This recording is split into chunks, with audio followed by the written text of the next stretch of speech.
काहीतरी वेगळं सांगू इच्छितो. बेसिकली इथं बसलेले सगळे लोक आहेत ना, हे सगळे प्रिव्हिलेज लोक आहेत. बरं, सगळ्यांचे शिक्षण संस्था चांगल्या पद्धतीने चालले आहेत, गब्बर आहेत आणि यांचे मुलं सुद्धा गब्बर आहेत, असं माझं पर्सनल मत आहे. आणि 2 लाख विद्यार्थीपैकी साधारण 1.5 लाख विद्यार्थी गव्हर्नमेंट स्कूल्समध्ये शिकत आहेत. तर नगरपालिकेच्या शाळा असो किंवा जिल्हा परिषदच्या शाळा असो, काय झालेलं आता हा काल परवाचा जो इन्सिडेंट झाल्यामुळे सेफ्टी सिक्युरिटी मुलांची खूप मोठ्या प्रमाणात आलेली. फक्त प्रायव्हेट स्कूल्सचे फायर ऑडिट होतात, आम्ही कंप्लेंट करतो आणि सगळ्या गोष्टी करतो.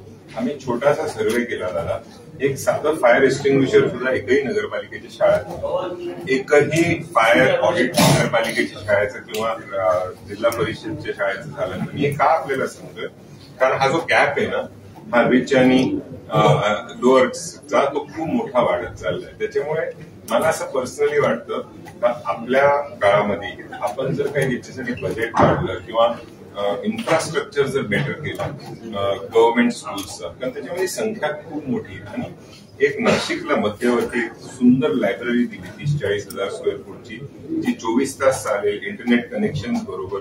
या सगळ्या नगरपालिकेच्या शाळा ज्याच्यामध्ये टॅलेंट आहे, जिल्हा परिषदेच्या शाळा ज्याच्यामध्ये टॅलेंट आहे, यांना कुठेतरी एक्सेस मिळेल. कारण आमच्या सगळ्या मुलांकडे सगळं आहे, ह्या मुलांना कधी मिळणार, हा माझा एक सिंपलचा प्रश्न आहे जो खूप वर्षांपासून ऍड्रेस नाही झाला.